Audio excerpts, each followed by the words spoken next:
Iran যুক্তরাষ্ট্র যুদ্ধ শেষের পথে হলেও কমেনি উত্তেজনা। চীনের তেল আমদানি বন্ধে যুক্তরাষ্ট্রের পদক্ষেপ, রাশিয়ার জ্বালানি সহায়তার ঘোষণা, ড্রোন দুর্ঘটনা, ইউক্রেন সংকট, সব মিলিয়ে বৈশ্বিক পরিস্থিতি আরও জটিল হয়ে উঠছে। কি ঘটছে মধ্যপ্রাচ্যে? চলুন জেনে আসি আজকের আপডেট।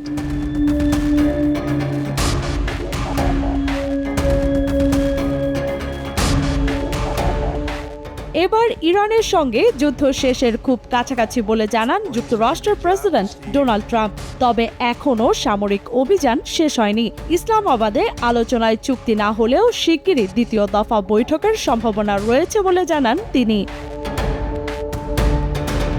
এদিকে যুক্তরাষ্ট্র ঘোষণা দিয়েছে চীন ইরান থেকে তেল নিতে পারবে না এবং হরমুজ প্রণালীতে চীনা ট্যাঙ্কার আটকে দেয়া হবে। ইতোমধ্যে কয়েকটি জাহাজ ফিরিয়ে দিয়েছে মার্কিন নৌবাহিনী, ফলে উত্তেজনা তৈরি হয়েছে বৈশ্বিক তেল বাণিজ্যে। যুক্তরাষ্ট্রের সঙ্গে ফের আলোচনায় বসতে রাজি হয়েছে ইরান বলে জানিয়েছেন ইরানের সংসদের স্পিকার বাঘের গালিবাফ। ইসলামাবাদের প্রথম বৈঠকের পর নতুন করে সংলাপের প্রস্তুতি চলছে। মত পার্থক্য কমাতে প্রযুক্তিগত দল নিয়ে আলোচনায় বসার ইঙ্গিত দিয়েছে তেহরান। ইরানের ওপর যুক্তরাষ্ট্রের অবরোধে চীনে জ্বালানি সংকট তৈরি হলে তা পূরণের সহায়তার আশ্বাস দিয়েছে রাশিয়া। পররাষ্ট্রমন্ত্রী ল্যাভরভ জানান, চীনের সঙ্গে তাদের সম্পর্ক অটুট এবং প্রয়োজন হলে তেল সরবরাহ করতে প্রস্তুত মস্কো।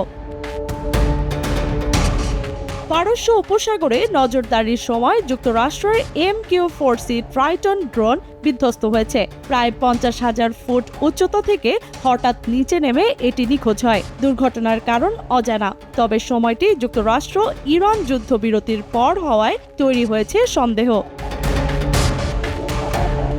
এদিকে মার্কিন প্রেসিডেন্ট ডোনাল্ড ট্রাম্প বলেন, ইরানকে কখনোই পারমাণবিক অস্ত্র অর্জন করতে দেওয়া যাবে না। তিনি পপলিওকে উদ্দেশ্য করে ইরানের মানবাধিকার পরিস্থিতি নিয়েও মন্তব্য করেন। তবে আন্তর্জাতিক আণবিক শক্তি সংস্থা জানিয়েছে, ইরান পারমাণবিক অস্ত্র তৈরি করছে এমন কোনো প্রমাণ নেই। যুক্তরাষ্ট্র এবং ইরানের মধ্যে ব্যাপক মাত্রায় আস্থার সংকট রয়েছে এবং তা এক রাতে দূর হবে না বলে মন্তব্য করেছেন মার্কিন ভাইস প্রেসিডেন্ট জেডি ভ্যান্স। তবে ইরান আলোচনায় আগ্রহ দেখানোকে ইতিবাচক বলছেন তিনি। ইরান যুক্তরাষ্ট্র শান্তি আলোচনার দ্বিতীয় পর্বের আগে সৌদি আরব, কাতার ও তুরস্ক সফরে যাচ্ছেন পাকিস্তানের প্রধানমন্ত্রী শাহবাজ শরীফ। আঞ্চলিক শান্তি ও নিরাপত্তা নিয়ে বৈঠকের পাশাপাশি তিনি আন্তালিয়া ডিপ্লোমেসি ফোরামেও অংশ নেবেন। ভেনেজুয়েলার অন্তর্বর্তী প্রেসিডেন্ট ডেলসি রদ্রিগেজ যুক্তরাষ্ট্রকে সব নিষেধাজ্ঞা তুলে নিতে আহ্বান জানিয়েছেন।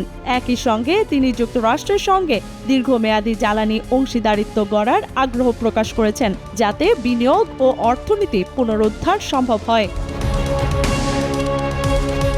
এদিকে ইরান যুদ্ধের কারণে যুক্তরাষ্ট্রের মনোযোগ ইউক্রেন থেকে সরে যাচ্ছে বলে অভিযোগ করেছেন প্রেসিডেন্ট জেলেনস্কি। এতে শান্তি আলোচনা ও অস্ত্র সরবরাহে সমস্যা হচ্ছে। ইউরোপীয় দেশগুলোর সঙ্গে প্রতিরক্ষা সহযোগিতা বাড়িয়ে এই সংকট মোকাবেলার চেষ্টা করছে ইউক্রেন। লিয়ানা শারমিন, সময় সংবাদ।